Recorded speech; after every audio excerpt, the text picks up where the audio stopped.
Eh bien, écoutez, bonjour à toutes et à tous, et puis merci d'être là. Je vais vous dire quelques mots sur le choix du thème déjà, et puis sur un peu le déroulé de ces 2 jours. Alors, pourquoi est-ce qu'on a choisi ce thème? Vous savez que le thème, il est choisi démocratiquement, il a été voté au comité national. Bon, on peut dire qu'on pourrait y avoir une... Excusez-moi, j'ai ma table qui bouge. On pourrait dire qu'il y a une raison qui est une raison très factuelle, parce que il y a longtemps et que nous n'avions pas consacré une université d'automne à ce sujet. La dernière université d'automne où on a parlé de la jeunesse, ça date de 2012. Ça faisait donc quand même un certain temps. Mais en même temps, ce type d'explication a évidemment ses limites, parce que comme nous sommes, comme vous le savez, une association généraliste, le champ des possibles en question de thème est extrêmement large, et on aurait très bien pu reprendre soit un sujet qu'on avait déjà traité, soit en défricher complètement un autre. En fait, si on a choisi cette thématique, c'est essentiellement pour 3 raisons. Première raison, il nous semble que cette question de la place des jeunes dans notre société est vraiment cruciale pour l'avenir de notre société tout entière. En même temps, quand je dis ça, c'est vrai, c'est important pour l'avenir, mais les jeunes, c'est aussi un présent. Et un présent qui s'est quand même sérieusement dégradé au cours des dernières années. Deuxième raison, il nous semble que les jeunes, je mets les jeunes entre guillemets évidemment, font aujourd'hui l'objet de campagnes qui font fi vraiment de beaucoup de réalités économiques, sociales, écologiques, culturelles, auxquelles ils sont durement confrontés, et je dis bien durement, alors que les politiques publiques, dont nous allons aussi discuter au cours de ces 2 jours, alors que les politiques publiques qui sont mises en place à leur égard sont loin d'être à la hauteur des enjeux les concernant.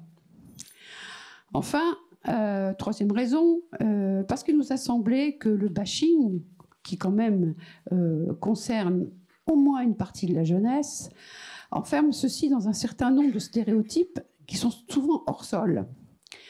On a vu fleurir tout au long des dernières années toute une littérature dépeignant les jeunes comme une génération narcissique, inculte, prophète de la peur, notamment à cause de leur grande sensibilité à la crise écologique.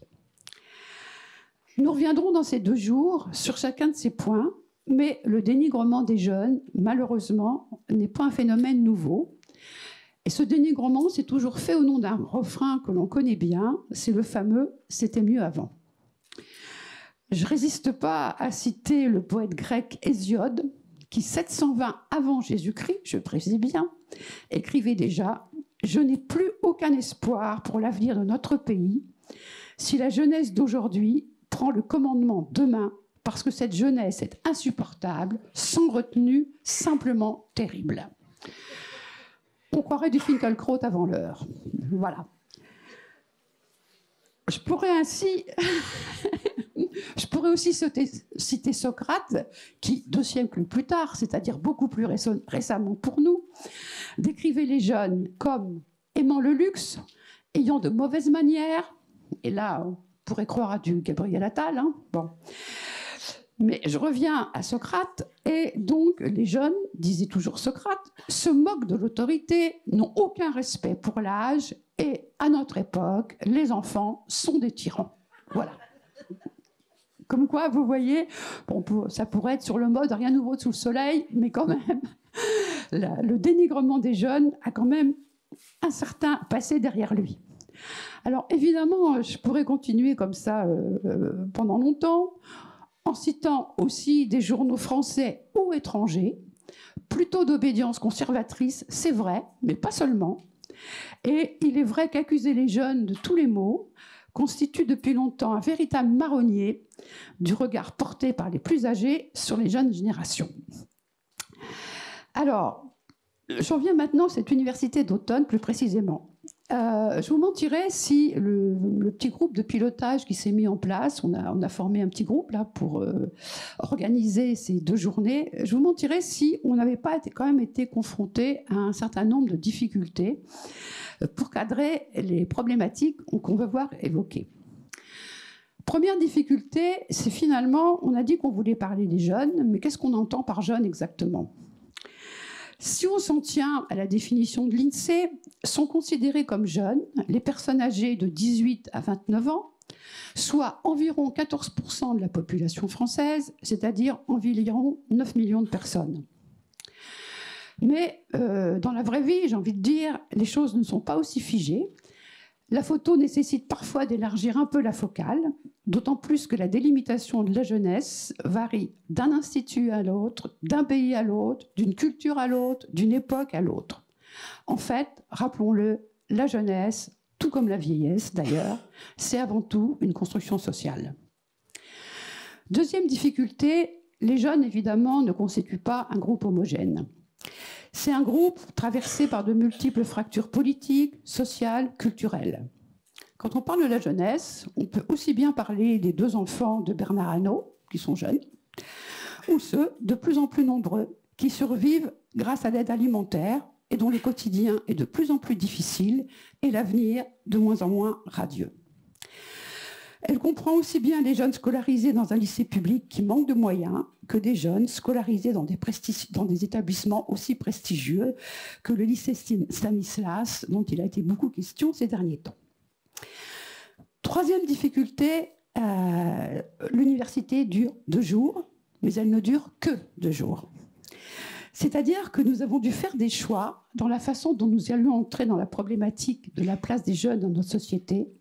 Et nous avons privilégié un certain nombre d'axes, d'entrées, si vous préférez, qu'on a considérés un peu comme les incontournables, mais qui vont être développés dans chacune des tables rondes de ces 2 jours, tout en étant parfaitement conscient qu'il y a des manques.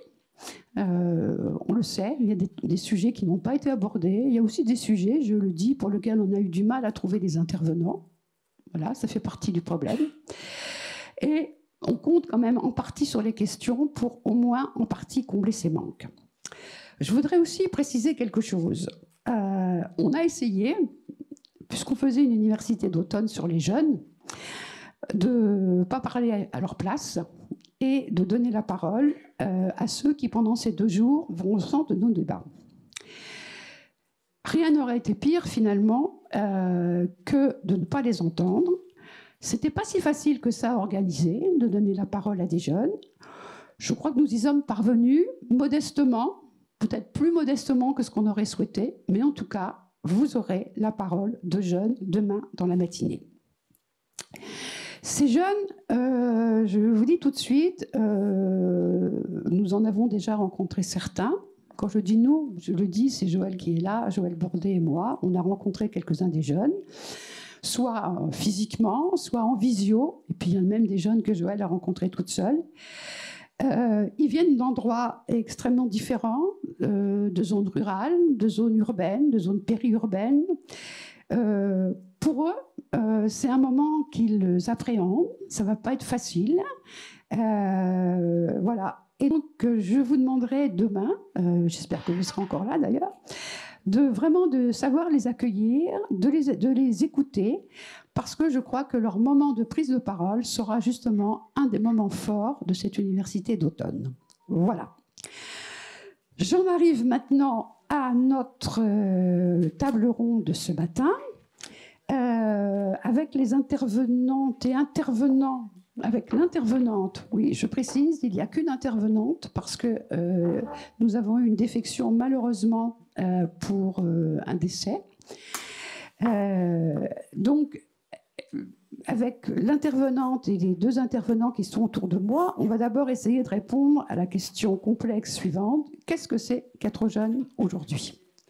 C'est-à-dire, qu'est-ce que c'est qu'être jeune en ce début du XXIe siècle, à un moment où la société tout entière est traversée par une augmentation sans précédent des inégalités, à un moment où notre société est confrontée à une crise économique, politique, sociale et environnementale profonde, sans oublier, bien sûr, les séquelles de cette période Covid qui a bouleversé fondamentalement un certain nombre de données. Sachant que par rapport à tous ces phénomènes que je viens d'évoquer, que ce soit les inégalités, que ce soit la crise, etc., si la société tout entière est impactée, je crois qu'on peut dire que dans bien des cas, les jeunes sont vraiment en première ligne. Voilà. Alors, je vais commencer par passer la parole à Achille Arménio.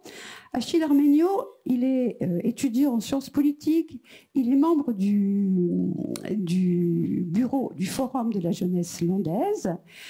Et à ce titre-là, il va bien sûr vous présenter ce que c'est que ce Forum de la jeunesse landaise et puis aussi vous présenter un certain nombre de travaux, d'actions réalisées par ce Forum de la jeunesse landaise. Je le remercie d'être là et je lui passe la parole avec grand plaisir.